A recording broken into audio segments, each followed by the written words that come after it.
سيدي ولد آدم الذي بشر به عيسى بن مريم حين كان يرفع قواعد بيت الله المحرم، وصلى الله عليه وسلم وعلى أتباعه خير الأمم الذين بارك الله بهم كافة الناس العرب منهم والعجم.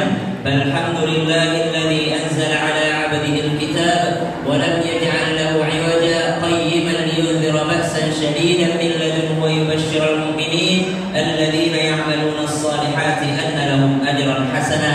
اللهم اجعلنا من الذين آمنوا وعملوا الصالحات وتواصوا بالحق وتواصوا بالصبر. رب اشرح لي صدري ويسر لي أمري واحلل عقدة من لساني يفقهوا قولي واجعل لي وزيرا من أهلي. آمين آمين آمين يا رب العالمين. السلام عليكم ورحمة الله وبركاته.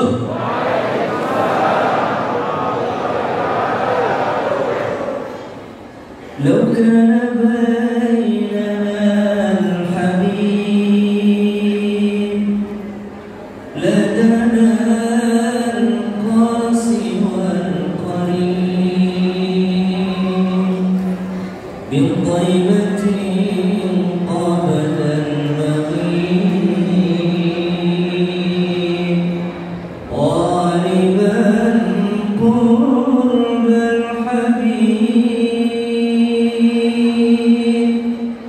بقربه النفس تطيب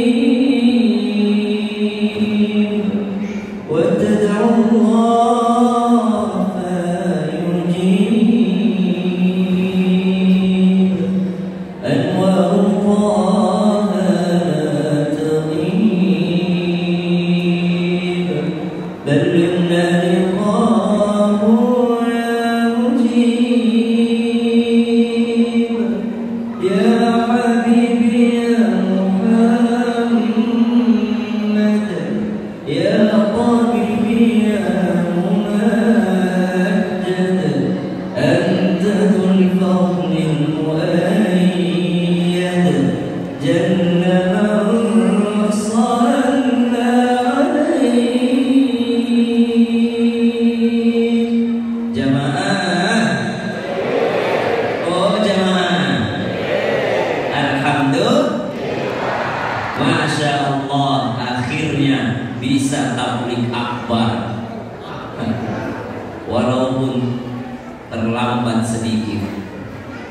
Maksudnya terlambat, lebih duluan orang bisa berwisata dibandingkan berkumpul di masjid. Lebih duluan orang bisa masuk mall dibandingkan bisa masuk masjid.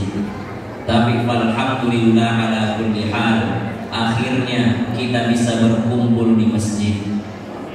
Akhirnya kita lihat saf-saf di Masjidil Haram pun dirapatkan. Akhirnya di Masjidin Nabawi juga dirapatkan. Dan alhamdulillah, insya Allah yang hadir di sini yang belum pernah ke tanah suci Allah undang. Yang belum pernah umrah Allah undang untuk umrah. Yang udah pernah umrah berangkat lagi. Insya Allah, Allahumma rzuqna ziyaratal haramain. Ya Allah, mudahkan kami, berikan kami rezeki untuk berziarah kedua tanah haram, yakni ke Makkah dan Madinah. Nah, mau tahu baca surat apa? Baca suratul Waqiah setiap malam. Siapa yang membaca surah Al-Waqiah setiap malam tidak akan pernah jatuh miskin sampai dia meninggal dunia. Tapi paginya kerja. Jangan juga tiap malam baca Waqiah, pagi tidur. Gak mau kerja. Kerja saja, urusan hasil, urusan gaji, urusan Allah. Urusan hasil, urusan Allah. Tapi urusan bekerja, kata Al-Quran, wa an laysa lil insani illa ma sa'a. Dan semua akan diberikan. Manusia itu diberikan sesuai dengan usahanya. Sesuai dengan usahanya. Tapi bisa didouble itu usaha, bisa didouble itu hasilnya. Bagaimana caranya? Dengan bersedekah. Orang sedekah berlipat ganda akan balasan dari Allah Subhanahu wa taala. Jemaah, alhamdulillah malam hari ini kita memperingati Maulid Nabi. Maulid Akbar Nabi Muhammad, tidak ada memperingatinya. Karena saya sering dikatakan merayakan Maulid itu bid'ah. Saya setuju kalau ada orang bilang merayakan Maulid bid'ah. Saya setuju, sangat setuju. Karena hari raya dalam Islam cuma ada dua. Hari raya Idul Fitri dan hari raya Idul Adha. Kita lanjutkan setelah yang satu ini.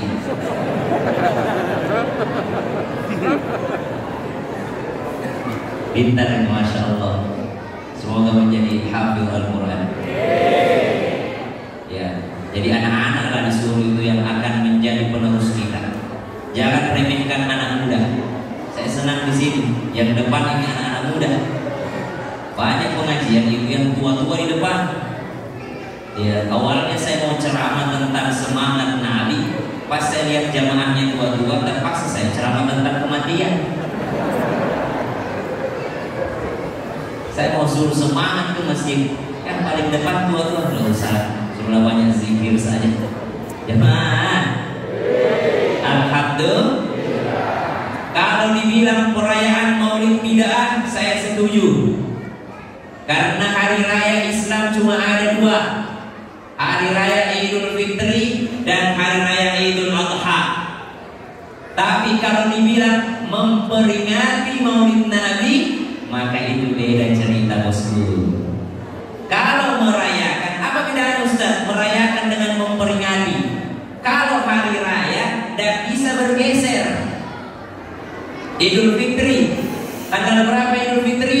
Tanggal 1 Syawal. Ustaz Syam, tolong khutbah di Masjid Al-Kafah. Khutbah apa? Idul Fitri. Tanggal berapa? 1 Syawal Ustaz. Saya bilang, oh saya ada acara tanggal 1 Syawal. Boleh nggak tanggal 3 aja? Bisa nggak kayak gitu?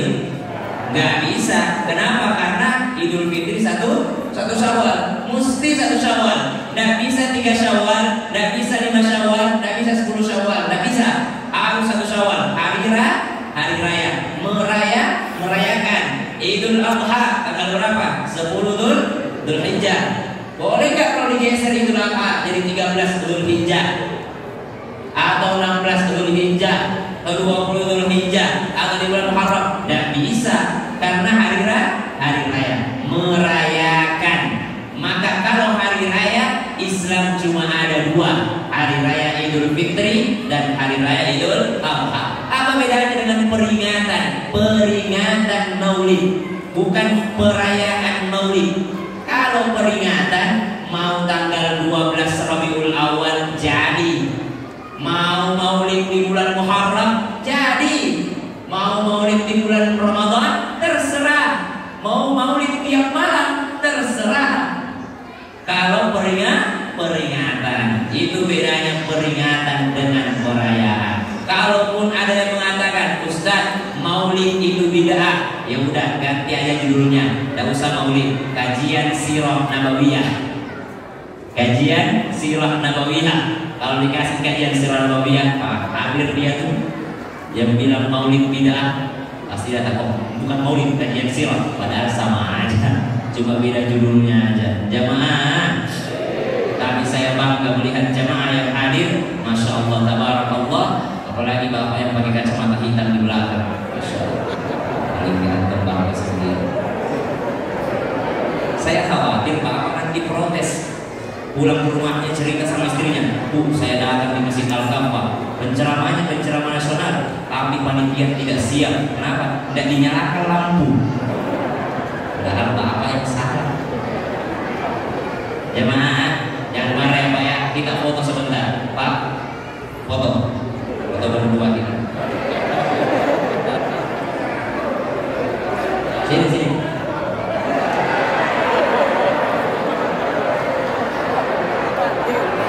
Karena bapak yang paling ganteng di atas seluruh yang hadir, maka bapak dapat foto pertama. Foto kan? Kasih HP-nya. Kita foto berdua.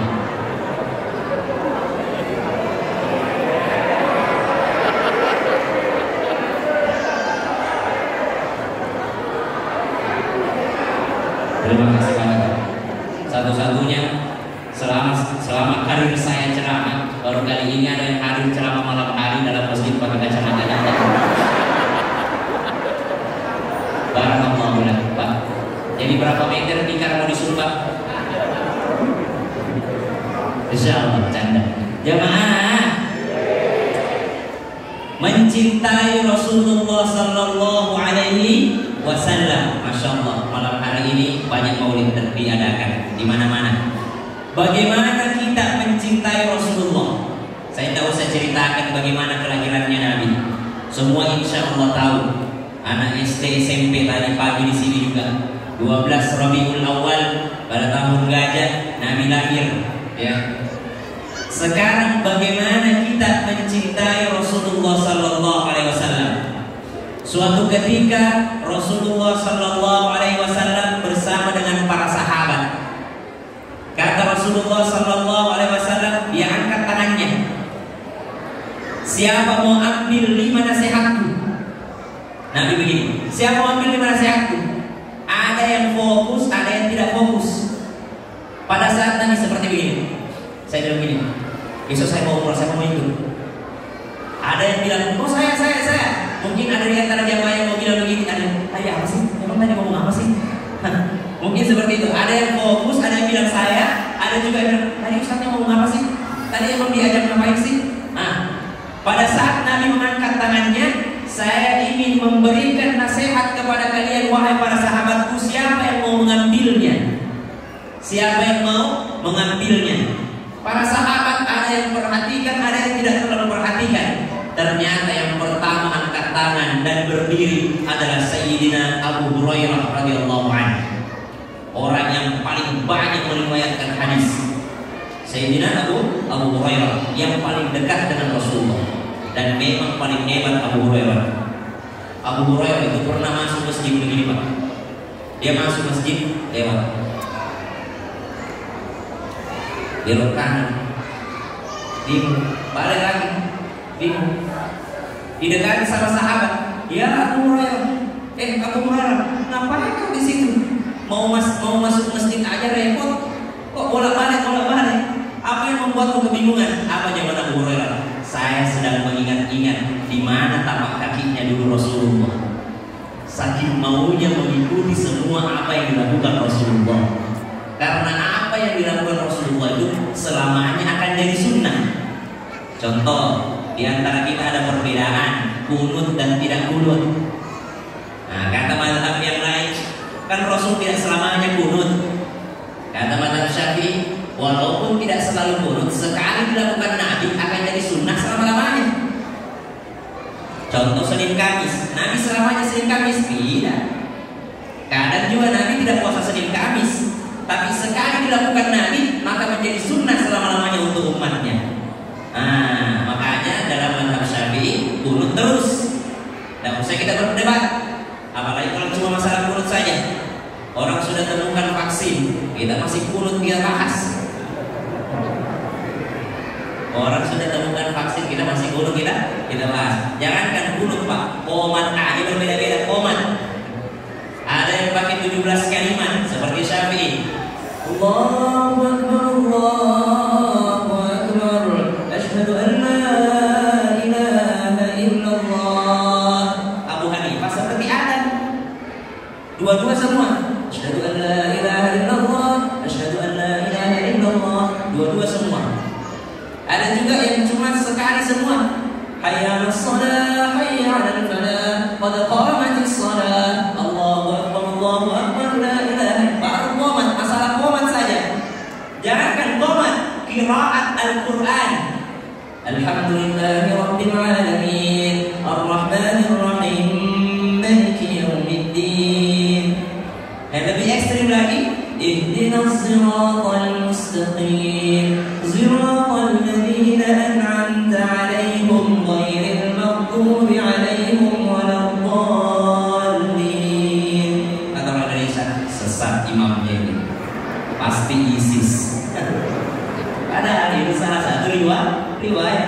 Jangankan masalah kunut, masalah maulid, masalah bidah, qiraat saja orang berbeda-beda. Semuanya sampai kepada baginda Nabi SAW. Nah, Abu Hurairah saking cintanya sama Nabi, semua dicari sama Abu Hurairah. Bingung masuk masjid. Kenapa kau bingung Abu Hurairah? Saya cari di mana ya dulu tapak kakinya Nabi, di mana bekas tapak kakinya Nabi masuk masjid. Bahkan Abu Hurairah kalau mau berangkat umrah dari Madinah ke Makkah, di mana Nabi transit, di mana Nabi buang hajat, mampir, maka Abu Hurairah cari tempat mampirnya Nabi, di situ juga dia buang hajat. Kan tidak ada toilet pada saat itu, orang cuma minggir ke padang pasir.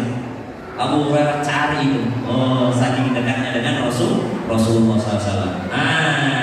Ketika Nabi angkat tangan, siapa mau ambil ini? Ada yang fokus, ada yang tidak fokus. Jamaah. Kata Abu Hurairah, saya Rasulullah. Abu Hurairah di sana, Nabi di sini, seakan-akan begitu. Nabi boleh saja mengatakan, Abu Hurairah, dengarkan nasihatku. 1 ini, 2 ini, 3 ini, 4 ini, 5 ini. Tidak. Tapi Nabi memanggil Abu Hurairah. Ya Abu Hurairah, maju ke depan. Setelah maju, sudah berdekatan seperti ini. Contoh.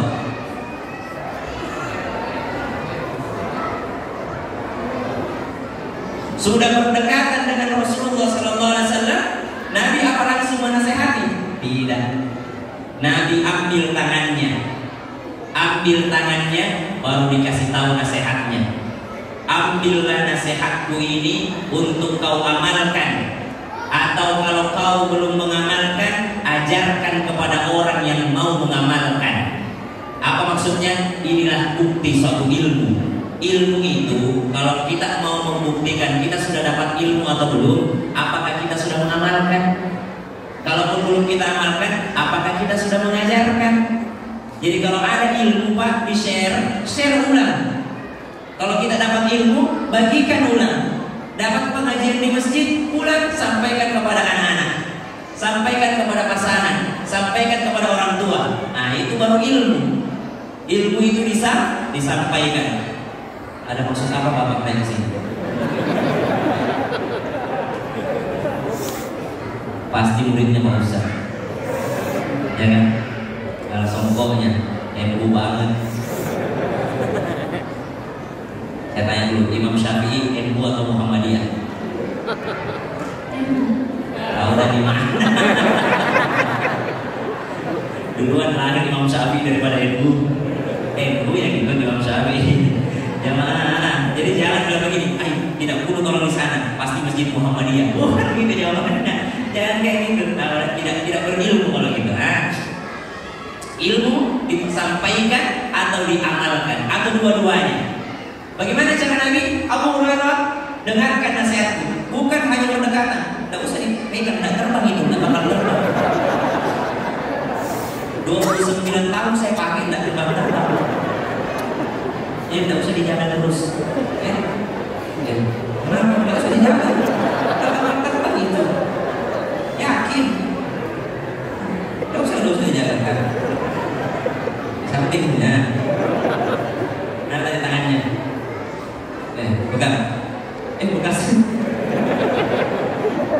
Maka Nabi SAW memegang dulu tangannya Abu Hurairah, baru disampaikan nasihatnya. Apa maksudnya? Nasihat kontak fisik itu jauh lebih masuk dibandingkan tidak kontak fisik.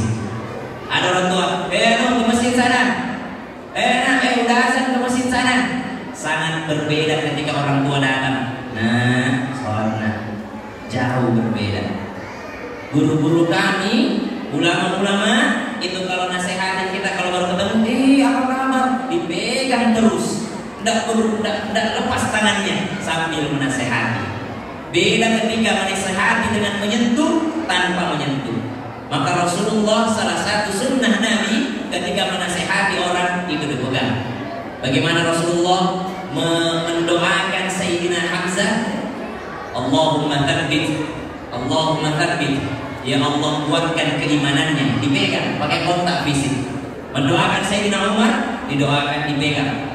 Doakan sahabat, Allahumma faqihhu fid-din wa 'allimhu ta'wil, dipegang, ada kontak fisik. Nah, kalau mau ambil satu sunnah Rasulullah ketika mengajarkan anak-anak, Bu,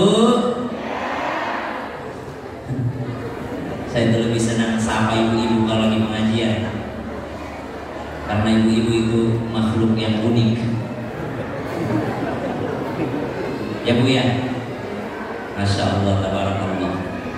Dipegang anaknya kalau nasihati, disentuh, disayang. Rasulullah pakai kontak fisik kalau nasihati orang. Makan sama anak muda, ya bulan, wahai anak muda. Ada anak muda makan sama dia, tidak terbang gitu, ya Allah, ya Rabbi. Tapi nanti bakal terbang, terus dijaga. Nabi makan sama anak muda, Rasulullah SAW. Itu anak muda, ada makanan di dekatnya yang jauh diambil, ada makanan di dekatnya yang jauh diambilnya. Maka apa kata Rasulullah? Ya bulan, wahai anak muda ganteng, kalau mau makan samillah, bismillah. Setelah itu makan pakai tangan kanan. Baru setelah itu ambil yang paling dekat. Padahal Nabi cuma mau ngomong, jangan jauh-jauh tanganmu, ambil yang paling dekat. Tapi Nabi tidak langsung ke situ. Nabi mula-mula tidak mau bikin orang tersinggung. Baca bismillah dulu nak. Makan dengan tangan kanan, ambil yang dekat denganmu. Padahal poinnya, jangan kau tanganmu ke sana, ambil yang paling dekat. Tapi dimulai dengan bismillah. Rasul akhlaknya, padahal kepada anak muda. Begitulah Rasul berdakwah. Banyak sekarang kita ada orang salah astagfirullahaladzim. Astagfirullahaladzim. Kenapa belum mau sholat? Langsung sakit hatinya orang. Pelan-pelan dakwah daripada baginda Nabi Sallallahu Alaihi Wasallam. Maka disentuhlah Abu Hurairah. Masih kuat ya? Kalau tidak kuat ngomongnya, masih kuat berdiri. Masih sampai saya selesai ceramah. Kenapa tidak kuat? Kenapa? Gak apa-apa teman saya berdiri ceramahnya. Gak apa-apa ya? Nanti yang blognya bagi dua. Tanya dia di belakang. Sini. Nabi memegang tangannya sebagai apa? Sebagai kontak fisik sebelum menasehatinya. Apa isi nasihat Rasulullah SAW? Isi nasihat Rasulullah SAW yang pertama, ingatlah, takutlah kepada al-maharim, takutlah terhadap sesuatu yang dilarang oleh Allah Subhanahu wa taala, maka engkau akan menjadi seorang ahli ibadah. Ibadah nas. Apa kata Nabi? Takutlah akan bermaksiat, maka engkau menjadi seorang ahli ibadah. Kok agak aneh gitu kalimatnya gitu. Harusnya Nabi bilang begini, rajin-rajinlah tahajud, maka engkau akan jadi ahli ibadah. Atau bilang begini, rajin-rajinlah sholat duha, maka engkau akan dicap sebagai ahli ibadah. Tidak. Nabi bilang begini, jauhi maksiat, maka engkau akan dicap sebagai ahli ibadah. Maka engkau akan menjadi seorang ahli ibadah. Alih-alih mengatakan tahajudlah, engkau akan ahli ibadah. Tidak. Atau sedekahlah, engkau akan menjadi ahli ibadah. Tidak. Atau berhajilah, maka engkau menjadi ahli ibadah. Tidak. Tapi Nabi mengatakan jauhi maksiat, maka engkau akan menjadi seorang ahli ibadah. Apa maksudnya? Ternyata jamaah, oh jamaah, lanjut. Jadi belum mulai ceramah saya ini, baru prolog aja. Apa maksudnya? Jauhi maksiat, maka engkau menjadi seorang ahli ibadah. Kita carilah riwayat yang lain. Tidak ada satupun riwayat sepengetahuan saya yang mengatakan tahajudlah engkau akan menjadi ahli ibadah. Nabi bilang jauhi maksiat, maka engkau menjadi ahli ibadah. Ternyata menjauhi maksiat itu jauh lebih susah dibandingkan mengerjakan sholat, mengerjakan ibadah, taat kepada Allah. Lebih susah untuk menjauhi maksiat. Mana buktinya? Banyak yang kuat puasa Senin Kamis, tapi kuat juga bergosip. Banyak yang kuat bangun tahajud, tapi ternyata juga makan riba. Banyak yang kuat untuk datang ke masjid, tapi ternyata juga zalim sama tetangganya. Banyak yang rajin baca Quran, tapi tiap hari nyakitin perasaan perasaan orang tuanya. Ternyata menjauhi maksiat itu jauh lebih sulit dibandingkan mengerjakan ibadah. Maka kata Nabi SAW, yang pertama, jauhi maksiat. Takutlah akan maksiat, takutlah akan apa yang dilarang oleh Allah, maka engkau menjadi seorang ahli ibadah. Banyak santri masuk pesantren, tapi pulang-pulang dia remehkan orang tuanya, dia sakiti perasaan orang tuanya, dia sakiti perasaan orang tuanya. Banyak orang rajin puasa Senin Kamis, tapi ternyata auratnya kemana-mana. Banyak rajin tahajud. Ustaz, kenapa ya hidup saya tidak berubah-ubah? Padahal saya sholat duha, saya sholat tahajud. Ternyata yang nanya tidak pakai jilbab. Ternyata yang nanya tidak pakai jilbab. Ustaz, yang ditanya langsung tahu jawabannya. Bukan masalah engkau tahajud, engkau duha, tapi engkau masih melawan Allah Subhanahu wa Ta'ala. Kenapa? Masih melakukan yang diharamkan oleh Allah Subhanahu wa Ta'ala. Bukan tentang seberapa banyak sholatmu, bukan tentang seberapa banyak puasamu, seberapa banyak sedekahmu. Subhanallah, bikers subuhan, masih subuh udah naik motor, udah bikers setiap subuh, tapi menjalankan maksiat, maka belum bisa dicap sebagai ahli ibadah. Tapi itu bukan di Batam insya Allah bikers subuhannya taat sebenarnya insya Allah. Tidak usah amin, lakukan saja, bukan doa ini, harapan jamaah. Maka jauhi maksiat, maka engkau akan menjadi seorang ahli ibadah. Susah menjauhi maksiat.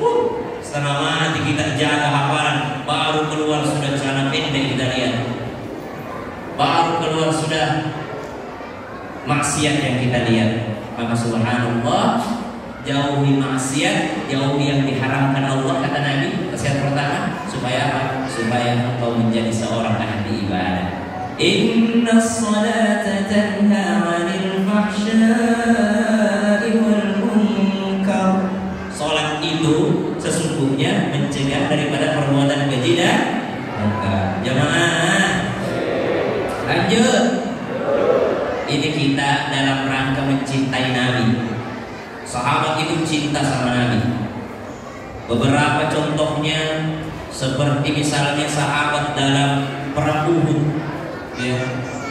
Ada yang namanya Ummu Dinar. Ummu Dinar, ada juga yang namanya Nusaibah.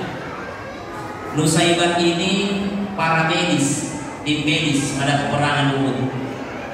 Jadi banyak orang terkena senjata, terkena panah, terkena pedang, maka Nusaibah inilah yang obatin. Maka semua, kita tahu semua kisahnya perang Uhud. Tahu perang Uhud? Tahu perang Uhud? Siapa itu? Tahu baru sembunyi. Jamaah. Maka Nusaibah inilah tim medisnya. Karena pada saat perang Uhud, kaum muslimin itu terjadi kekalahan gara-gara keras kepala itu sniper yang ada. Jadi Nabi itu sudah naruh sniper di Bukit Uhud. Kata Nabi, apapun yang terjadi, jangan kau turun dari sana. Meskipun kau lihat sahabatmu dimakan mayatnya oleh burung, jangan kau turun dari Bukit Uhud. Di sniper dikasih tahu. Ternyata apa yang terjadi? Bukannya malah syahid teman-temannya, tapi teman-temannya ini malah menang. Ini sniper yang ada di Bukit Uhud mengatakan, wah, kalau kita nggak turun dari sini kehabisan kita rampasan perang nih. Nabi kan cuma bilang, walaupun teman-teman kalian kalah, jangan bergerak dari sini. Ini teman kita menang, kita harus turun dari sini. Melanggar perintah Nabi. Mereka turun dari Bukit Uhud. Ternyata pasukannya Khalid bin Walid sebelum masuk Islam pada saat itu langsung menyerang dari belakang. Akhirnya banyak sahabat Nabi yang syahid pada saat itu. Ya Allah, siapa yang telepon? Jemaah, saya dicek siapa tahu orang tuaku. Karena yang namanya orang tua, apapun yang kita lakukan langsung kalau orang tua yang memanggil, kalau orang tua yang ngajak ngomong. Ya, jamaah. Woi, jamaah. Itulah kenapa saya ceramah di sini, karena orang tua aku yang minta.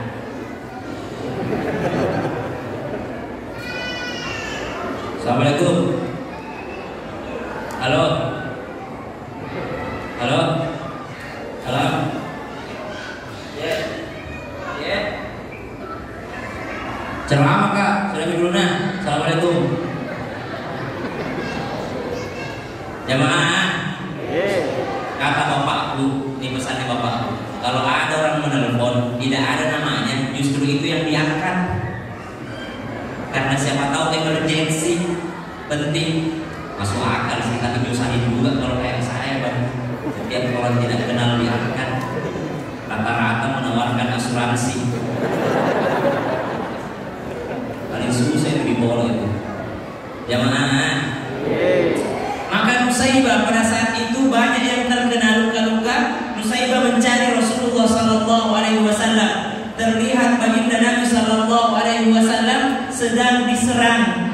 Maka Nusaibah maju paling depan, perempuan sahabiah maju paling depan. Nusaibah terkena tangannya, putus tangannya.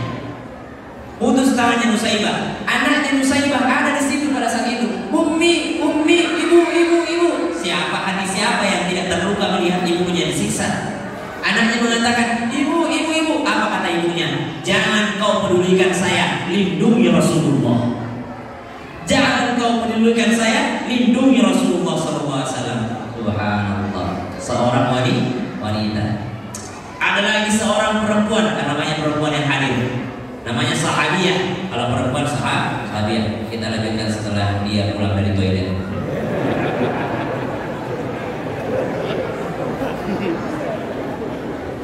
Itu jaketnya jangan dipakai sholat, rumpinya ya.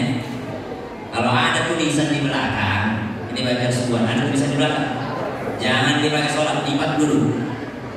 Karena itu kita kalau sholat, apalagi imamnya panjang bacaannya, itu kita menghayal.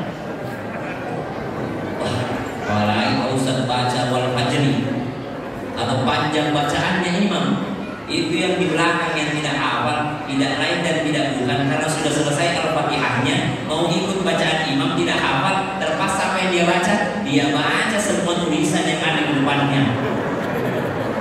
Baik keseluruhan sahabat hijrah, semangat hijrah, habis bajunya, apalagi kalau mau pakai baju alumni. La ilaha illallah. Baca semua situ. Yanto, Yeni, angkatan 95. Baca semua namanya orang. Kenapa? Karena ada dulu tulisannya. Habis tulisan, apa lagi yang kita cari? Sarungnya orang kita baca semua. Wadimor, Gajah Dulu, Gajah Bengkak, Gajah Tidur. Dibaca tuh gangguan setan itu orang lagi sholat itu.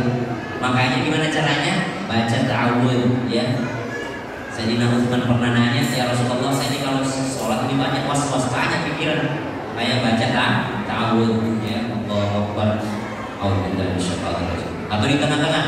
Wala antum 'abiduna ma'budu wala ana 'abidu ma'abadtum wala antum 'abiduna ma'budu wala ana 'abidu ma'abadtum wala antum 'abiduna ma'budu wala ana 'abidu ma'abadtum. Tak selesai gangguan syaitan. A'udzubillahi minasyaitonir rajim. Wala antum 'abiduna ma'budu wala ana 'abidu ma'abadtum wala antum 'abiduna ma'budu wala ana 'abidu ma'abadtum. Tak selesai juga, maka tahu lagi. A'udzubillahi minasyaitonir rajim. 3 kali meludah ke kiri. Meludah 3 kali ke kiri, tapi tidak usah pakai dahak.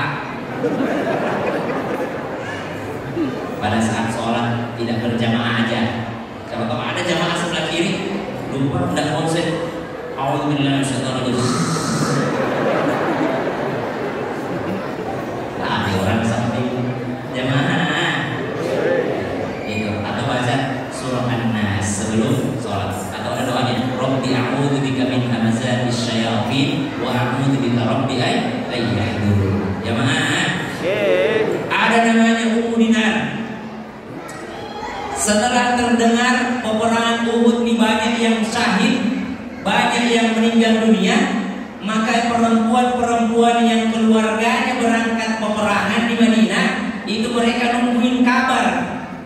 Mereka berdiri semua di jalan, nungguin kabar. Gimana bapakku, gimana saudaraku, gimana suamiku, gimana anakku. Ada salah satunya di situ namanya Ummu Dinar, seorang sahabiah.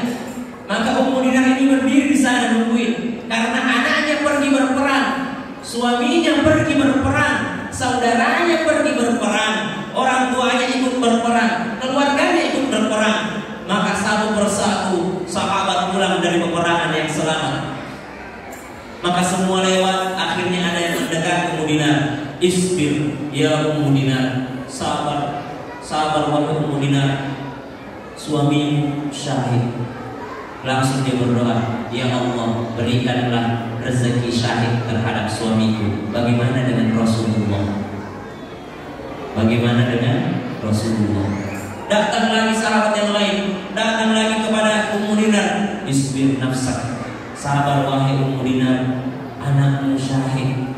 Kata Ummu Dinar, ya Allah, berikanlah rezeki syahid terhadap anakku ya Allah. Bagaimana dengan Rasulullah? Bagaimana dengan Rasulullah? Tidak ada makanya keluar. Datang lagi sahabat, wahai Ummu Dinar, anakmu yang kedua juga syahid. Ya Allah, berikanlah rezeki syahid terhadap anakku yang kedua itu ya Allah. Bagaimana dengan Rasulullah? Bagaimana dengan Rasulullah? Maka seketika lewatlah baginda Nabi Sallallahu Alaihi Wasallam, lalu diberitakan kepada Ummu Dinar, di sana ada Rasulullah. Rasulullah tidak terbunuh, Rasulullah selamat. Maka mendekatlah Ummu Dinar di tendanya Rasulullah Sallallahu Alaihi Wasallam. Rasulullah terhalang oleh kain. Maka Jibril datang kepada baginda Nabi Sallallahu Alaihi Wasallam menyampaikan, di luar sana ada Ummu Dinar. Dia tidak memikirkan keluarganya yang syahid. Setiap dikabarkan keluarganya syahid, dia cuma berdoa supaya Allah memberikan tempat terbaik. Tapi dia selalu menanyakan tentang kabarmu. Keluar temui dia. Keluar temuin dia. Kenapa Nabi tidak keluar? Karena Nabi sedih. Omnya, pamannya meninggal, para hafid Al-Quran syahid semua, banyak sekali yang syahid sahabat pada saat itu. Maka Nabi SAW mengeluarkan kepalanya lalu memperlihatkan. Kata Ummu Dinar, engkau kayak itu ya Rasulullah, ya Rasulullah, engkau kayak itu ya Rasulullah. Kata sahabat, kenapa engkau tidak sedih? Anakmu meninggal, anakmu syahid, suamimu syahid, saudaramu syahid. Apa kata Ummu Dinar? Setelah melihat Rasulullah, tidak ada rasanya musibahku yang lain. Tidak ada apa-apanya musibahku yang lain jikalau itu adalah tidak menimpa Rasulullah. Tapi kalau Rasulullah yang tertimpa, maka itu adalah musibah besar bagiku. Maka pada saat itu Rasulullah langsung tersenyum. Dalam keadaan sedih, Nabi langsung tersenyum. Kenapa? Karena ternyata dilihat satu hiburan untuk baginda Nabi SAW. Ada seorang sahabiah, ada seorang wanita yang sangat mencintai Rasulullah SAW, melebihi keluarganya, melebihi anak-anaknya. Jamaah, itu adalah seorang yang sangat itu adalah seorang yang sangat mencintai baginda Nabi SAW. Bagaimana cinta kita kepada Rasulullah SAW? Kata Nabi, Habibu Habibi Habibi, kekasihnya kekasihku adalah kekasihku. Kita lanjutkan setelah gelap limus.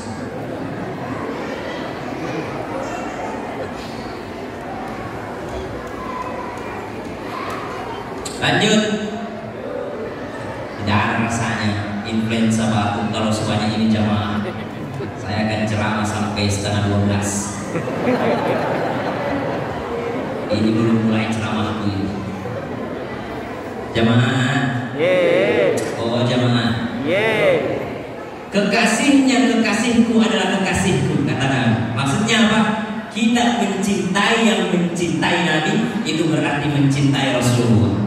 Cinta yang dicintai Rasulullah berarti kita mencintai Rasulullah Sallallahu Alaihi Wasallam. Nah itu sahabat. Nah kita lanjut lagi tadi pesannya Rasulullah kepada Abu Hurairah. Jamaah. Yang pertama kata Nabi ketika menyentuh Abu Hurairah apa?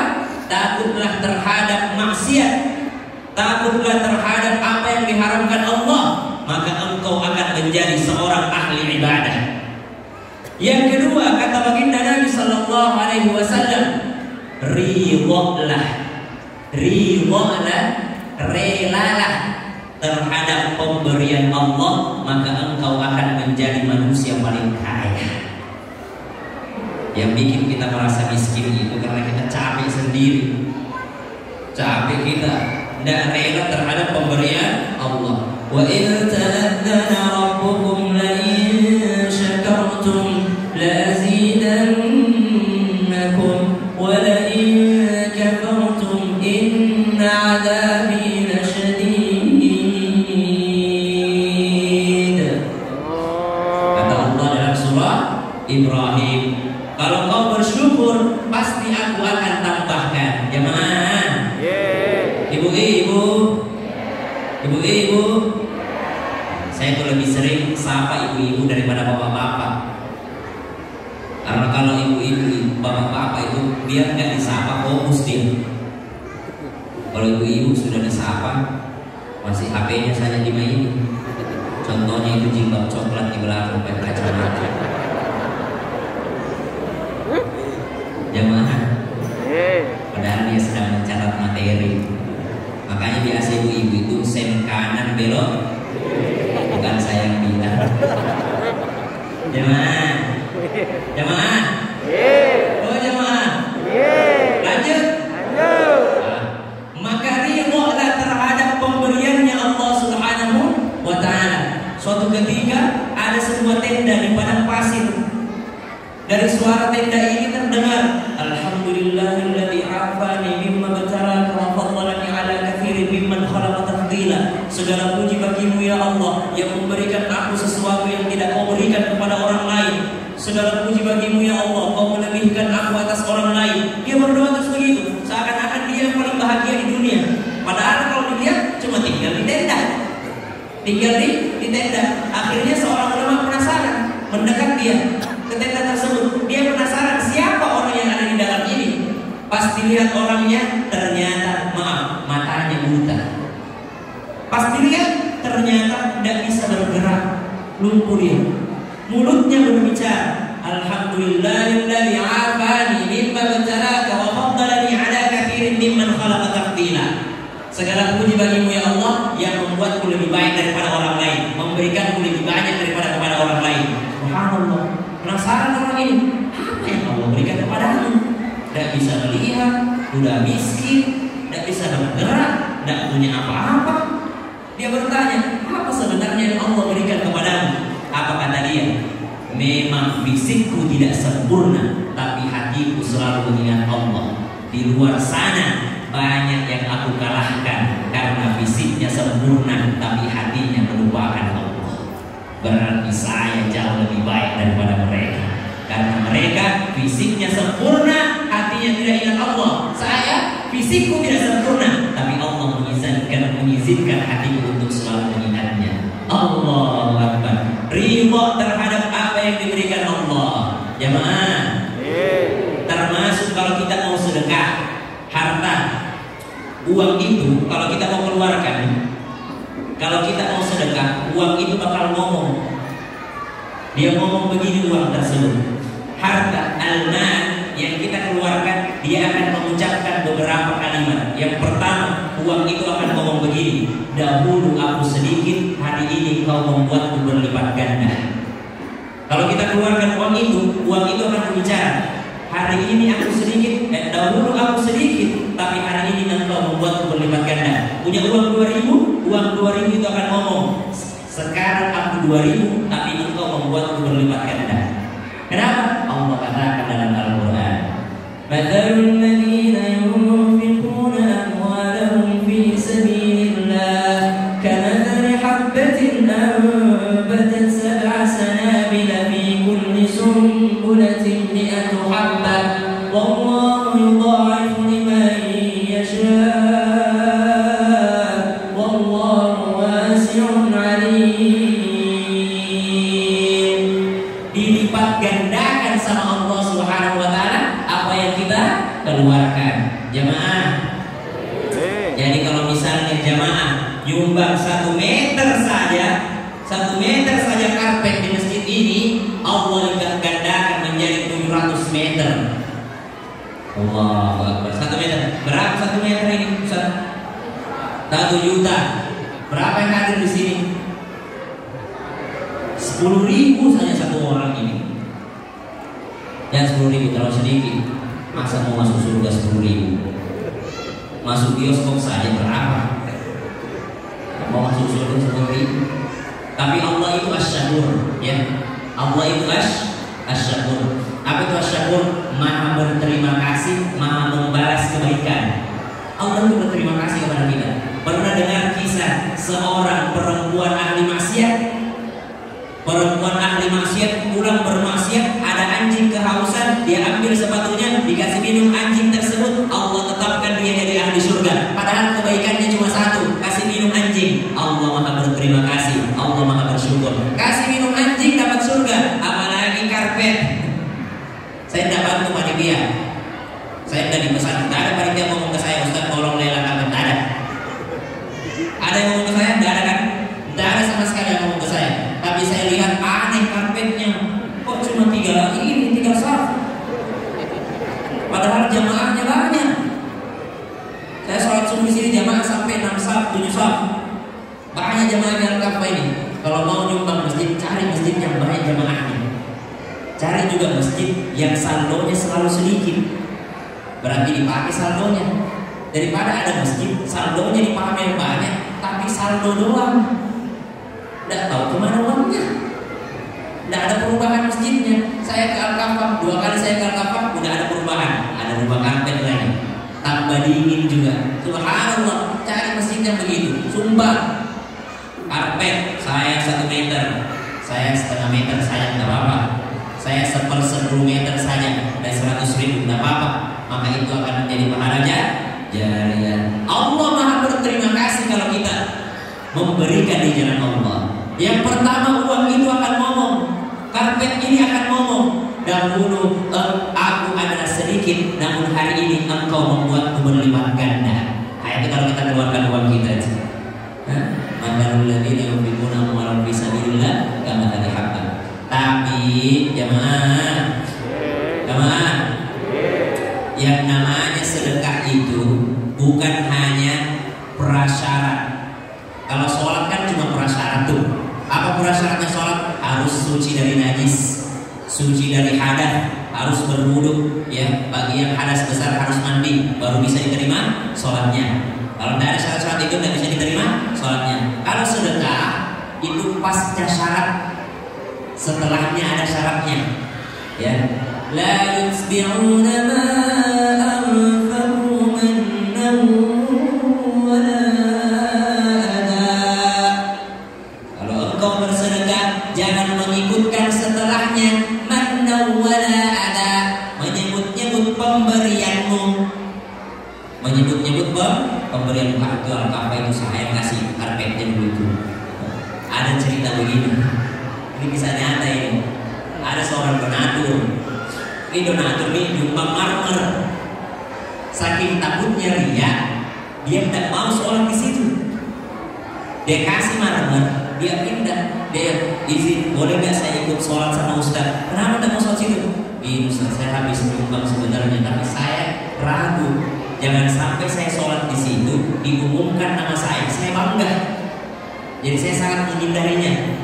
Jadi dia habis menyumbang marmer, dia pindah sholatnya, tidak mau sholat situ, tidak mau dengarkan namanya diumumkan. Nah, akhirnya dia pindah sholatnya. Perjalanan pulang, terlihat diri saatinya. Apa katanya?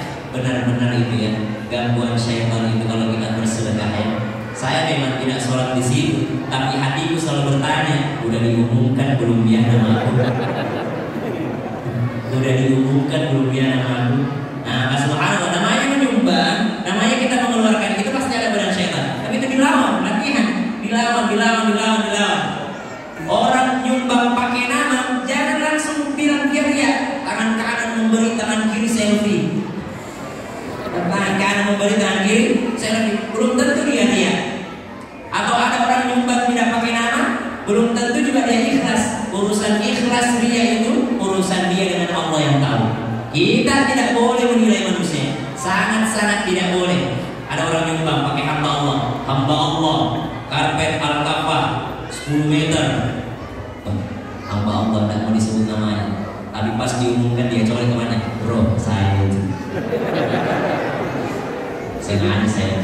Atau sebelum masuk masjid, nanti kalau ada sumbangan karpet ya 2 saf itu tidak lain dan tidak bukan saya itu bro.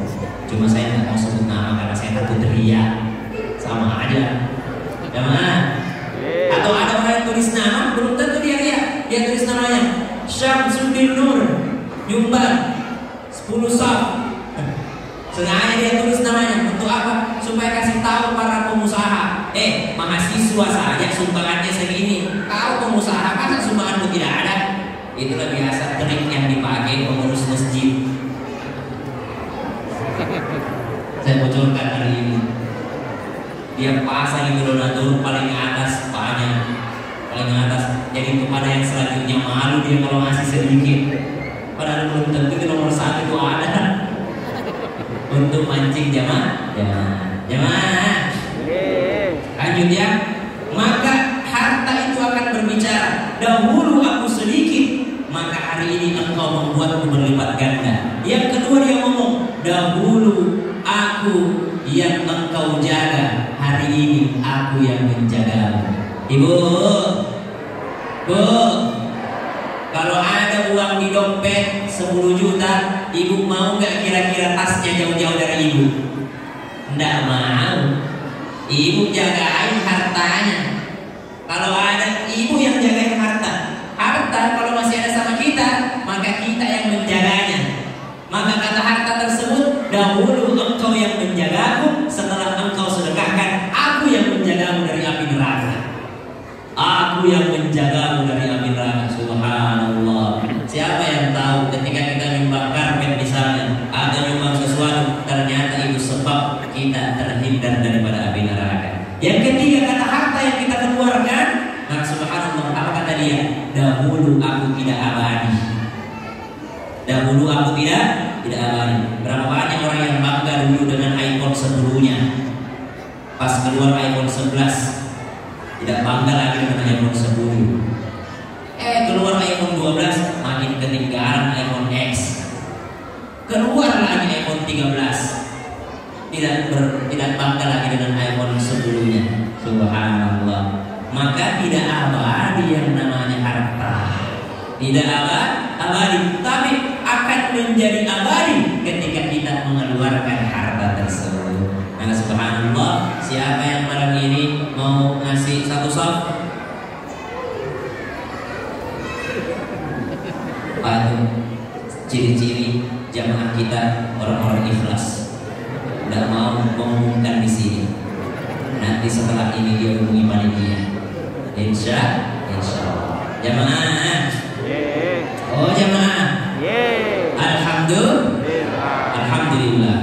Maka Nabi Sallallahu Alaihi Wasallam memberi pesan, takutlah terhadap maksiat, maka engkau akan menjadi ahli ibadah. Yang kedua, ridholah terhadap pemberian Allah, maka engkau akan menjadi yang paling kaya. Yang ketiga apa?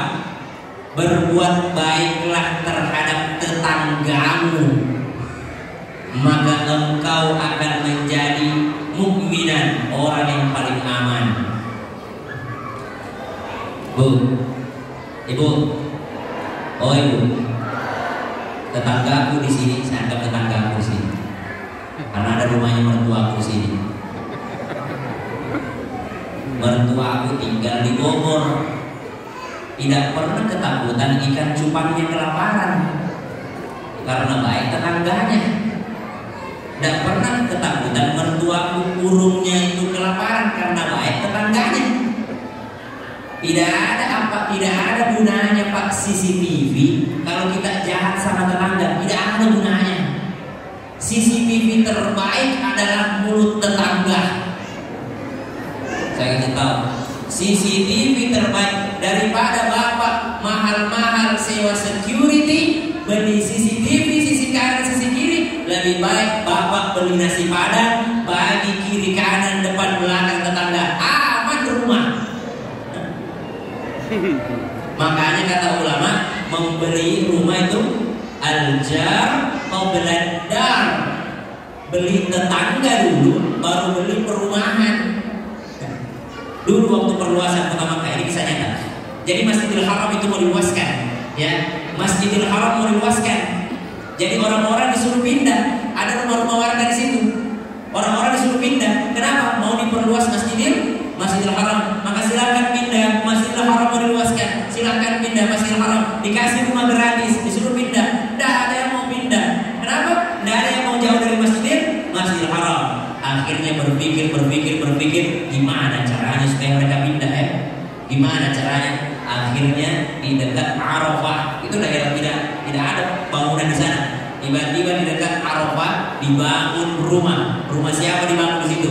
Dibangun rumahnya Sudais, dibangun rumahnya Suraim, dibangun rumahnya Mahir Al-Muqli, dibangun rumahnya Abdullah Iwan Al-Juhni, dibangun rumahnya Syekh Kota Mekah, imam-imam besar. Lalu ditulis pulangnya, dijual rumah bertetangga dengan Imam Masjidil Haram. Langsung rame di situ, pindah semua. Subhanallah. Maka al-jar qabla Imam Ibrahim bin Adham tetangganya mau jual rumah, lagi butuh duit. Jual rumah. Dia jual rumah tidak laku. Akhirnya Ibrahim bin Adham tanya, kenapa? Saya jual rumah kesulitan, tidak laku. Ibrahim bin Adham cuma tulis di bawahnya, dijual rumah bertetangga dengan Ibrahim bin Adham. Ditulis di bawahnya, dijual rumah bertetangga dengan Ibrahim bin Adham. Langsung laku. Datang orang lagi, udah rumah sebelah dijual enggak? Dia nanya rumah sebelah, dijual ke rumahnya? Enggak. Saya beli dengan harga tinggi, bisa harganya 100 juta. Saya beli dengan 500 juta. Enggak. Saya mau jual 2 miliar. Kenapa marah sekali? Memang rumahku harganya 100 juta, tapi tetanggaku harganya 2 miliar.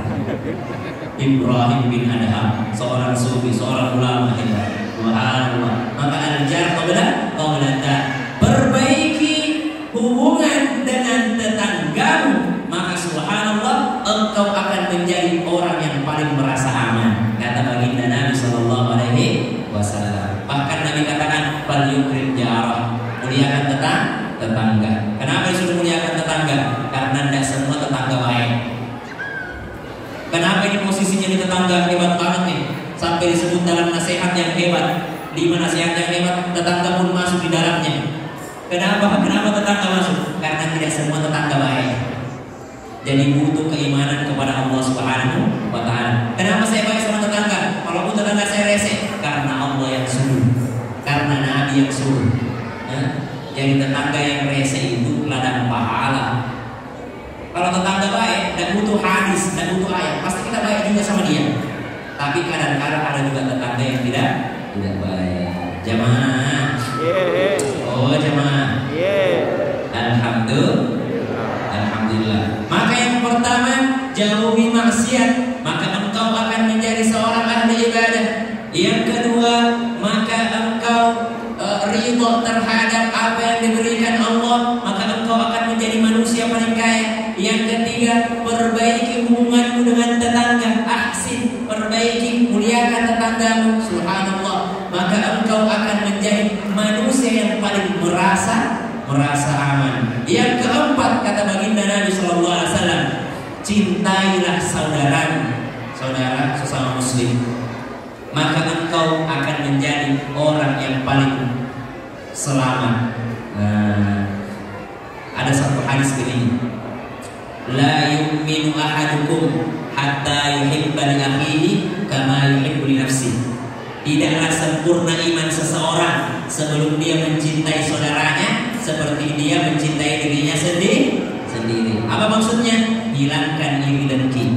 Tetangga beli mobil baru, kita bahagia, alhamdulillah bisa nebeng. Tetangga beli sesuatu, kita bahagia. Jangan terbalik, jemaah. Jangan iri dengki. Tetangga beli AC, dia yang kedinginan. Tetangga beli water heater, dia yang kepanasan. Tetangga beli mobil baru, dia naik ambulans. Tetangga naik haji, dia innalillahi. Itu iri dengki. Ada iri yang diperbolehkan, namanya ghibthah. Apa itu ghibthah? Iri dan termotivasi. Yang tidak boleh namanya hasad. Apa itu? Dia iri dan ingin hilang nikmat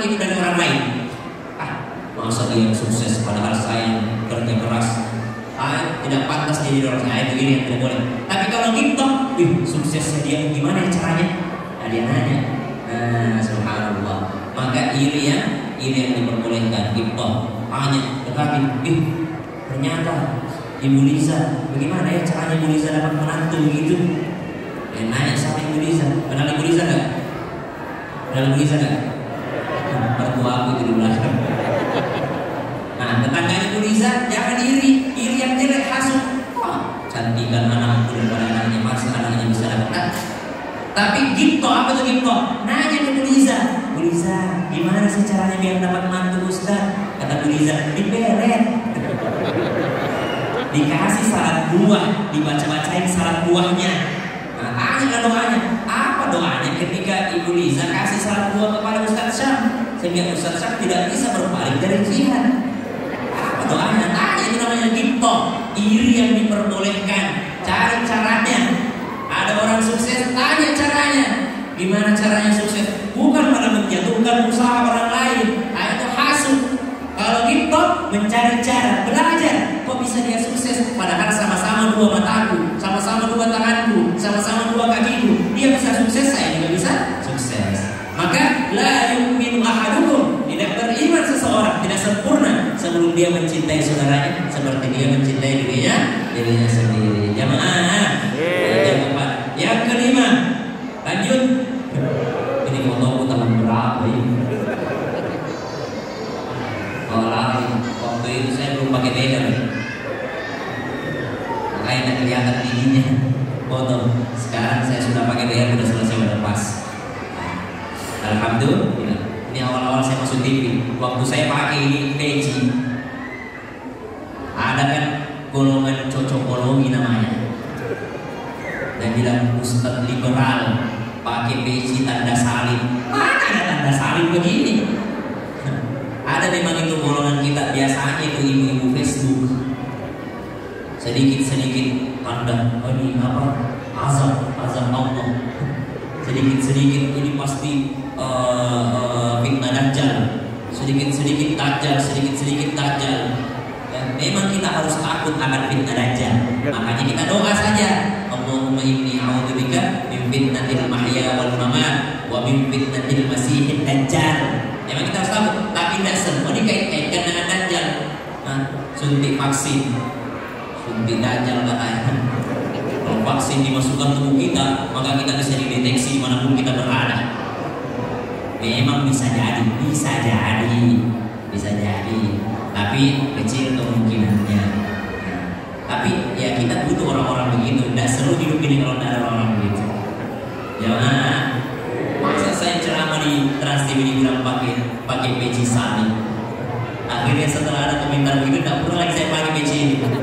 Tapi ternyata Al-Kafa masih memakai ini. Lanjut. Yang terakhir, jadi sudah ada 4 tadi. Takut maksiat. Baik, kedua, ridho pemberian Allah. Yang ketiga, baik terhadap tetangga. Yang keempat, baik terhadap saudara. Yang terakhir kata baginda Nabi SAW, ya Abu Hurairah, wahai Abu Hurairah, kurangi tertawa. Jangan terlalu banyak tertawa, karena tertawa itu mematikan hati. Berarti Ustaz kita harus serius terus. Tidak boleh orang tertawa terus. Ada yang mengatakan kiasan, orang yang hobinya tertawa saja, dia akan cari yang bikin ketawa saja terus. Mau kemana? Mau di siapa penceramahnya? Ustaz, malas, tidak lucu. Dia cari ceramah yang lucu. Pas pulang dari sini ditanya ibu, Bu, apa tadi ceramahnya Ustaz? Tidak tahu, pokoknya lucu. Dia cari lucunya saja. Saya itu senang nonton ceramahnya Ustaz Maulana, Ustaz Latif, Ustaz Abdul Somad, yang disebutkan semua. Tapi tidak ada diambil hikmahnya. Yang diambil, kenapa ibu suka? Karena lucu. Subhanallah. Maka kata Nabi, jangan terlalu banyak tertawa, karena tertawa bisa mematikan hati. Ada 2 sebenarnya maknanya. Yang pertama, dalam ilmu medis yang pernah kami ketahui, memang orang kalau bisa jadi orang tertawa terbahak-bahak itu bisa membuat jantungnya tiba-tiba berhenti.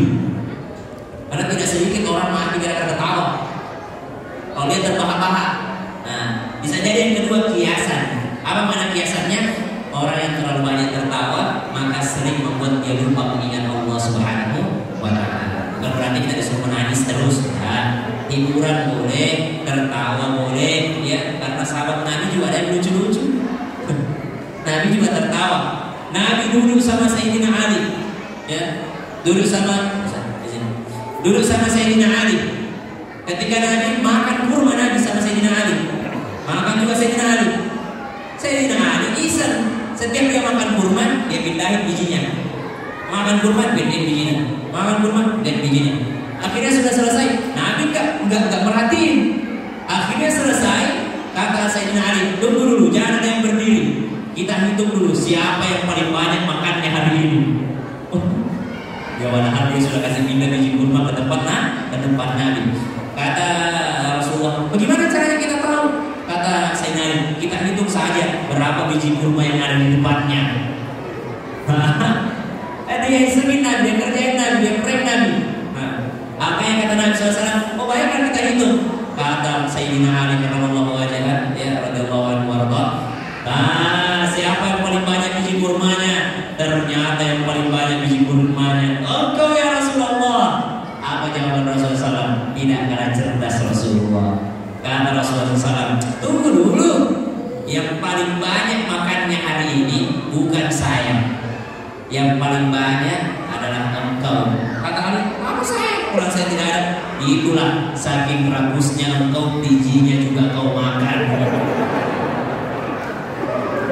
Saya masih untung saya sisakan bijinya. Tahu sebiji-biji yang dimakan. Aduh, coba lihat. Rasulullah juga tertawa. Bahkan Rasulullah pernah tertawa sepanjang tahun gara-gara seorang sahabat namanya Nuaiman. Nuaiman itu iseng sekali. Nuaiman itu bersama dengan Sayyidina Abu Bakar. Sayyidina Abu Bakar mau pergi berdagang ke Syam. Izin sama Rasulullah. Ya Rasulullah, saya izin bawa sahabat. Siapa aja yang kau bawa? Saya bawa ini. Untuk apa dia? Untuk jagain barang. Siapa lagi? Saya bawa ini. Untuk apa dia? Untuk bantu saya jualan. Siapa lagi? Saya bawa ini. Untuk siapa? Penunjuk jalan ya Rasulullah. Siapa lagi yang kau bawa? Saya bawa Nuaiman ya Rasulullah. Kata Rasulullah, apa yang kau bawa Nuaiman? Tidak ada gunanya Nuaiman itu. Tidak ada gunanya. Kata Sayyidina Abu Bakar, dan mainlah buat hiburan daripada bosan di jalan, ya kan? Akhirnya berjalan bersama dengan Sayyidina Nuaiman. Sampai di peristirahatan tempat berjualan yang pertama, Nuaiman ini nanya kepada Sayyidina Abu Bakar, wahai Abu Bakar, kau sudah bagi tugas. Ada yang kau suruh ke pasar, ada yang kau suruh jaga makanan, ada yang kau suruh ini. Saya tugasku apa? Kata Nuaiman dengan bangganya. Kata Sayyidina Abu Bakar, tidak ada tugas, terserah kau mau ngapain aja. Tidak ada tugas, terserah mau ngapain aja lah, terserah. Karena Sayyidina Abu Bakar tahu, nih orang kalau dikasih tugas pasti tidak becus. Cuma jadi hiburan aja dia itu. Akhirnya apa yang terjadi? Berangkatlah Sayyidina Abu Bakar berdagang. Nuaiman main. Setelah main, lapar dia. Pulang ke tenda. Salah seorang sahabat menjaga makanan. Maka katanya, bagilah makananmu sedikit tuh. Lapar kita nih. Iya, udah lapar dari tadi keliling-keliling aku. Morning bakery belum buka pula. Lapar aku, bagilah makanan nih. Kata saya tidak akan berikan kepadamu. Kenapa? Karena Sayyidina Abu Bakar berpesan kita makan bersama. Kata Nuaiman, benar kau tidak mau kasih aku makan? Benar, saya amanah, saya menjaga. Tidak boleh, kita harus makan bersama. Apa jawaban Nuaiman? Oh, jaga-jaga kau ya, aku balas nanti kau tidak ngasih aku makan. Maka berangkat Nuaiman cari akal dia, gimana caranya supaya saya bisa makan. Jalanlah ke pasar, tujuannya cari makan. Ketika di pasar dia lihat ada budak yang dijual. Dia nanya, berapa harganya budak ini bos?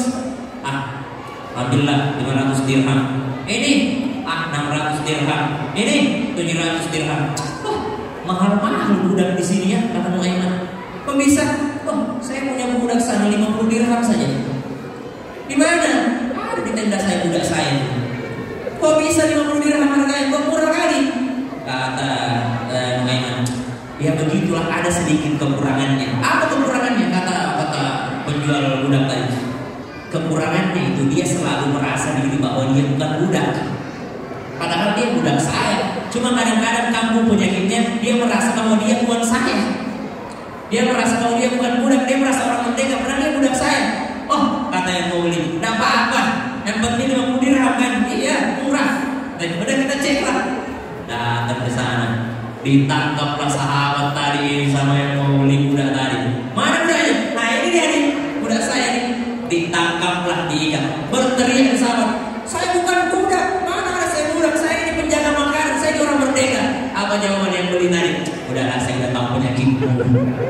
Kau ini adalah budak yang selalu mengaku orang merdeka. Ditangkap budak ini. Sayyidina Abu Bakar bilang, gimana sahabatmu Nuaiman? Karena sudah mau jual tadi wahai Abu Bakar. Nah mau jual, dia nggak mau kasih saya makanan. Kisah ini sampai kepada baginda Nabi SAW. Rasulullah tertawa. Bahkan dikatakan sepanjang tahun setiap ada yang datang kepada Rasulullah diceritakan kisah ini. Setiap ada yang datang ke Rasulullah diceritakan kisah ini. Diceritakan kisah ini. Kenapa? Karena ya, memang santai aja hidup Rasulullah itu. Bukan berarti kita tidak boleh tertawa. Santai aja hidup di masyarakat santai. Ya, jamaah. Ya, Nuaiman itu parah ya. Tapi mau gimana? Sahabat marah, tapi dia cinta Allah. Jadi hobinya mabuk. Habis mabuk datang, ya Rasulullah, saya habis mabuk, campur saya. Ulang lagi, ya Rasulullah, saya habis mabuk, campur saya. Ulang lagi, kata sahabat yang lain, kurang aja Nuaiman nih, mempermainkan Rasulullah. Mudah-mudahan la'anallahu wa rasulahu Nuaiman. Allah melaknat Nuaiman. Allah dan Rasulullah melaknat Nuaiman. Kata sahabat yang lain, apa kata Rasulullah? Jangan kau katakan begitu. Justru Allah dan Rasulnya mencintai Nuaiman. Kenapa Nuaiman dicintai? Setiap peperangan dia ikut. Dia mencintai Rasulullah, sangat mencintai Rasulullah. Bahkan setelah Rasulullah meninggal dunia, wafat, Nuaiman itu duduk di depan makamnya Rasulullah. Dia ingat-ingat dulu Rasulullah lewat sini, nangis dia. Dan Rasulullah bersama saya, nangis Nuaiman. Tiba-tiba pas dia ingat-ingat Rasulullah, ada orang buta lewat, mondar-mandir. Orang buta lewat, mondar-mandir. Nuaiman terganggu. Saya lagi khusyuk ingat Rasulullah, mau lewat-lewat depan saya. Ditangkap orang buta ini sama Nuaiman. Dia tanya, kenapa bapak mondar-mandir? Apa katanya orang buta ini? Saya dari tadi cari toilet. Saya mau buang air. Oh, toilet, kata Nuaiman. Oh ya udah kalau gitu sini saya antar. Diantarlah dia. Dibawa masuk ke dalam masjid dekat mimbar.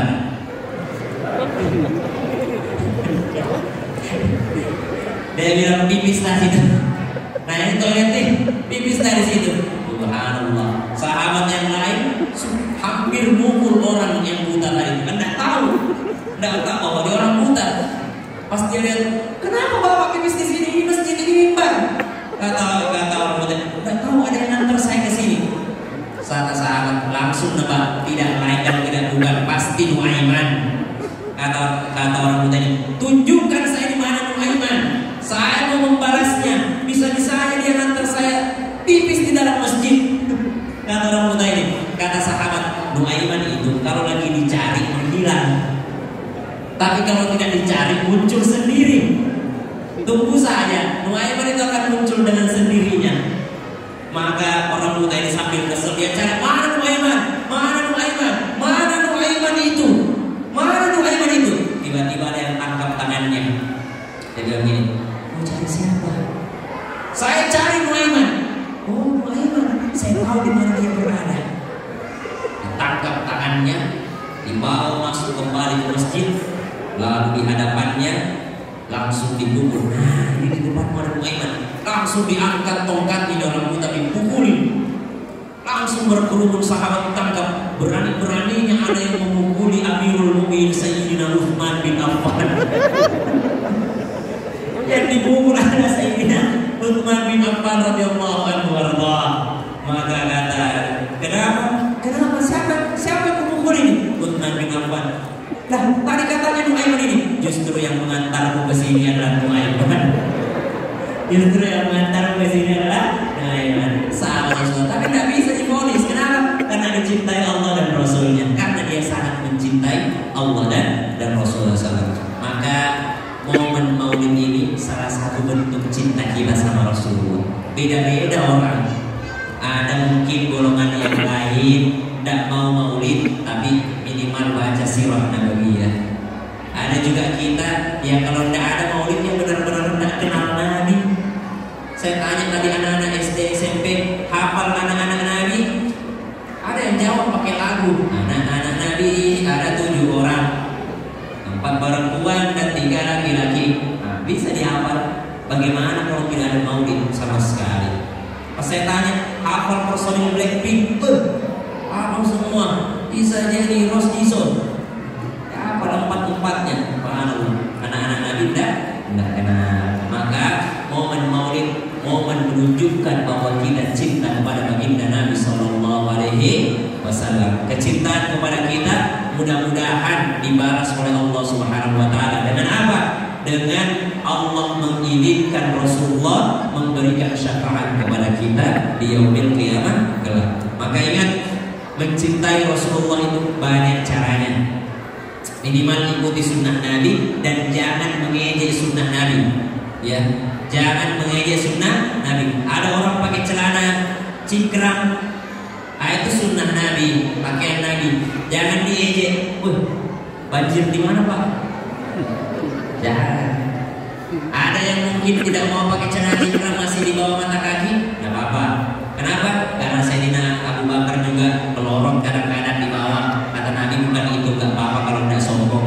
Jadi ada beberapa versi. Ada orang panjangkan jenggotnya, jangan katakan B, ya kan? Ya apalagi dikatakan jenggot Pancasila. Ya Pancasila cuma 5 lembar dipanjang aja. Ya minimal dia mau memanjangkan ya dalam rangka mengikuti sunnah baginda Nabi Sallallahu Alaihi Wasallam. Jangan diejek orang yang berusaha mengikuti sunnah Rasulullah SAW. Tapi minimal kita berusaha menunjukkan bahwa kita mencintai Rasulullah Sallallahu Alaihi Wasallam. Jamaah. Baiklah, karena sudah jam 10 lewat 12. Berapa lama waktu saya masuk? Masa? Oh. Baiklah, kalau begitu maka saya mulai ceramahnya. Nabi Sallallahu Alaihi Wasallam, Allahumma shalli wa sallim wa barik alaihi. Kalau dengar nama Nabi langsung sholawat ya. Allahumma shalli wa sallim wa barik alaihi. Allahumma shalli ala sayyidina Muhammad wa ala sayyidina Muhammad. Nabi itu kata guru kami Profesor Dr. Kiai Haji Nasaruddin Umar, Imam Besar Istiqlal sekaligus Rektor Perguruan Tinggi Ilmu Al-Quran. Beliau mengatakan Rasulullah itu punya nama kecil, nama kecil, nama kesayangan. Nah, Rasulullah itu punya nama kesayangan. Syam ini punya nama kecil. Kalau ada orang yang panggil Syam, saya lagi makan di Mita Rempah, ya kan? Lagi makan, tiba-tiba ada yang panggil Ustaz Syam. Paling Syam cuekin dulu karena lagi makan. Paling fans mau minta foto, ya kan? Atau di bandara, paling saya cuekin. Kalau lagi makan misalnya, atau lagi sibuk, saya nggak terlalu perhatiin. Tapi kalau ada yang panggil nama kecilnya Syam, kalau ada yang panggil nama kecilku, pasti ku cari di mana orangnya. Kenapa? Karena ini pasti bukan orang biasa, orang yang sangat mengenal saya. Di bandara misalnya ada yang panggil Syam. Saya bilang pasti fans, ya. Fans ini mau foto. Ya, kalau saya buru-buru saya jalan aja, ya kan. Tapi kalau misalnya ada yang panggil nama kecilku, mau sebutan nama kecil. Makasih. Pasti saya cari siapa itu, pasti kenalan nih, pasti kenal dekat nih, karena nama kecilku dia panggil. Begitu pula Rasulullah. Berkata ulama, kalau kita panggil nama kecilnya Rasulullah, kemungkinan besar Rasulullah akan hadir bersama kita. Kemungkinan besar Rasulullah hadir bersama kita. Nah, malam ini saya mau kasih tahu nama kecilnya Rasulullah, nama kesayangannya Rasulullah. Kita panggil bersama-sama dan berharap Rasulullah bisa hadir bersama kita di sini. Karena yang namanya alam ruh, apalagi keistimewaan untuk Rasulullah, ada seorang datang ya ketika Rasulullah wafat ila rafiqil a'la, ada seorang datang ya karena disebabkan dia mendengar ayat dalam Al-Quran surah An-Nisa untuk bertobat kepada Allah atau minta Rasulullah ampunkan dosanya ya, minta Rasulullah supaya sampaikan kepada Allah supaya ampun dosanya. Maka dia datang ke Madinah. Sampai ke Madinah bukan Rasulullah yang dihadapi. Ternyata yang dihadapi di Madinah Sayyidina Umar bin Khattab sedang pegang pedangnya. Siapa yang bilang Rasulullah mati, kupenggal lehernya. Siapa yang bilang Rasulullah meninggal, kupenggal lehernya. Kata siapa? Sayyidina Umar bin Khattab. Siapa yang bilang Rasulullah meninggal, kupenggal lehernya. Nah ini orang ini kaget, saya ini mau kesini ketemu Rasul. Tiba-tiba saya ketemu Umar bin Khattab begini bayangin. Dia tanya, mana Rasulullah? Ternyata Rasulullah sudah meninggal dunia. Maka orang ini berlinang air mata. Bagaimana Allah akan mengampuni dosa saya? Bagaimana Allah akan mengampuni dosa saya? Sedangkan Rasulullah sudah meninggal dunia. Padahal saya mau minta kepada Rasulullah supaya Allah mengampunkan dosa saya. Rasulullah sudah meninggal dunia. Maka Rasulullah pun 3 hari dikuburkan, ya. Dikuburkan Rasulullah SAW. Orang ini tidak mau pulang ke kampungnya. Dia selalu menangis di samping makamnya Rasulullah SAW. Maka pada akhirnya sahabat yang menjaga makam Rasulullah bermimpi bertemu dengan Rasulullah. Kata Rasulullah, suruh anak itu pulang karena Allah sudah mengampuni dosanya. Artinya apa? Rasulullah masih bisa hadir bersama kita. Bahkan Rasulullah mengatakan, kalau ada yang bermimpi melihatku di dalam mimpinya, pastikan itu adalah saya, karena tidak bisa jin menyerupai saya. Nah, Rasulullah masih bisa berkomunikasi dengan kita. Nah, siapa nama kecilnya Rasulullah? Nanti insya Allah kalau saya diundang lagi. Udah habis waktunya tadi. Nama kecilnya Rasulullah 1, Toha. Yang kedua, nanti pas Isra Mi'raj atau apa saya diundang lagi. Yasin. Ada Toha, ada Yasin. Itulah kenapa biasanya kita kalau sholawatan berdiri, karena kita sedang menyambut Rasulullah. Salatullah, salamullah ala Toha Rasulillah. Salatullah, salamullah ala Yasin Habibillah. Saya kasih tahu sedikit. Salatullah, salamullah, salam. Jangan salatullah, salamullah, salam. Salatullah, salamullah. Yang pertama pakai sad, yang kedua pakai sin. Salatun salamu, salatun salamnya. Salatullah, salamullah, salam. Salatullah, salamullah. Nah, jadi orang berdiri pada saat sholawat itu, maka seakan-akan dia sedang memanggil Rasulullah dan merasakan kehadiran Rasulullah bersama dengan kita di sini. Semuanya berdiri, kita undang Rasulullah hadir di sini. Rasakan hati kita memanggil baginda Nabi sallallahu alaihi wasallam. Inna Allah wa malaikatahu yusalluna 'alan nabi. Ya ayyuhalladzina amanu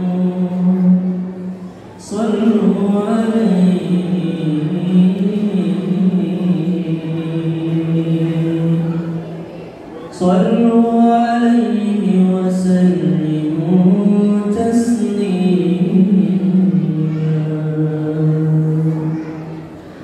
Salatullah, salamullah ala Toha Rasulillah.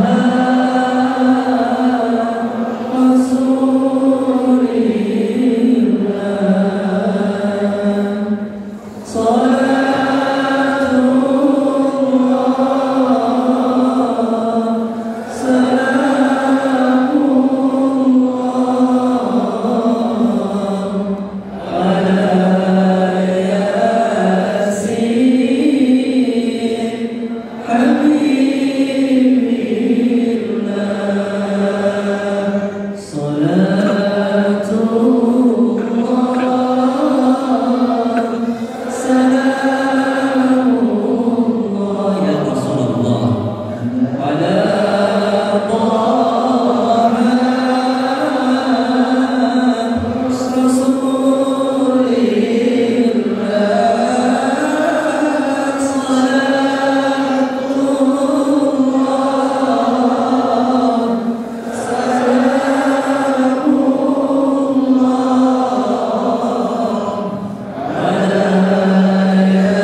diperlihatkan oleh Allah apa yang kami lakukan malam hari ini. Kami memanggil nama-Mu, kami mencintai-Mu ya Rasulullah. Kami berharap Engkau mengingat wajah kami di padang mahsyar kelak, sehingga Engkau sudi memberikan syafaat kepada kami. Ya Rasulullah, memang kami tak sebaik sahabat-sahabat-Mu dalam mencintai-Mu, dalam berkorban untuk-Mu, dan kami belum bisa membalas cinta-Mu kepada kami ya Rasulullah. Maka ya Rasulullah, malam hari ini sebagai bukti cinta kami mengajarkan kepada anak-anak kami, pasangan kami, bahwa kami memiliki junjungan seperti-Mu. Kami akan mengajari anak-anak kami supaya menjadikan-Mu seorang idola, dan hanya Engkau yang mampu memberikan syafaat kepada kami di hari kiamat kelak. Kami tidak mampu mengandalkan amal ibadah kami ya Rasulullah untuk masuk ke surga, namun kami sangat bisa dan yakin mampu mengandalkan cinta kami kepadamu untuk bisa membersamaimu di dalam Jannatul Firdaus. Salatullah, salamullah. Ya Rasulullah, pandanglah kami.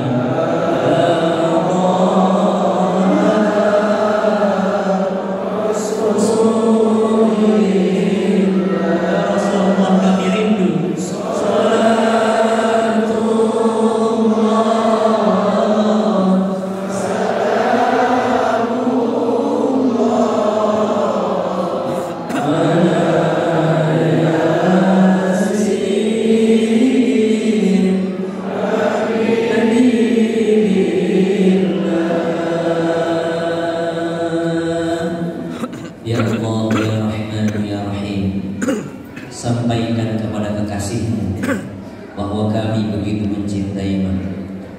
Ya Allah, ya Rahman, ya Rahim, sampaikan kepada kekasih-Mu Rasulullah bahwa kami sangat merindukannya. Ya Rasulullah, sampaikan kepada Allah bahwa kami benar-benar menginginkan untuk bersama-Mu di Jannatul Firdaus. Ya Allah, pandanglah kami yang hadir di sini. Di antara kami di sini ada yang datang membawa dosa-dosanya. Jangan Engkau biarkan ia keluar dari sini sebelum Engkau ampuni dosanya.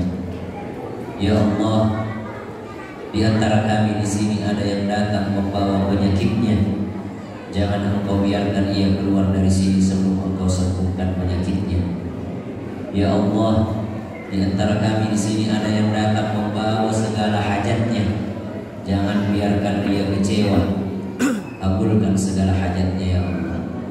Ya Allah, ya Rahman, ya Rahim, di antara kami di sini ada yang belum punya keturunan, maka berikanlah keturunan yang saleh dan salihah. Ya Allah, ya Rahman, ya Rahim, di antara kami di sini ada yang sangat berharap supaya bisa ke Masjidil Haram, maka undanglah kami untuk berziarah ke Makkah dan Madinah. Ya Allah, ya Rahman, ya Rahim, sebagaimana kami di sini membuktikan cinta kami kepada Rasulullah, maka kumpulkan kami kembali di Jannatul Firdaus bersama dengan kasih-Mu Rasulullah sallallahu alaihi wasallam. Ya Allah, ya Rahman, ya Rahim, panjangkan umur kami, umur kedua orang tua kami. Jikalau sakit, sembuhkan ya Allah. Jikalau sudah meninggal dunia, lapangkan kuburnya ya Allah. Dan ya Allah, ya Rahman, ya Rahim, keturunan kami ya Allah, jadikan mereka penghafal Al-Quran, pembaca Al-Quran, serta anak-anak yang berakhlak Al-Quran. Ya Allah, ya Rahman, ya Rahim, Rabbana atina fid dunya hasanah wa fil akhirati hasanah wa qina adzabannar. Wa sallallahu ala sayyidina Muhammadin walhamdulillahi rabbil alamin. Hadirin, saya persilahkan dulu kembali kurang lebihnya mohon dimaafkan. Wallahul hadi ila siratal mustaqim. Assalamualaikum warahmatullahi wabarakatuh.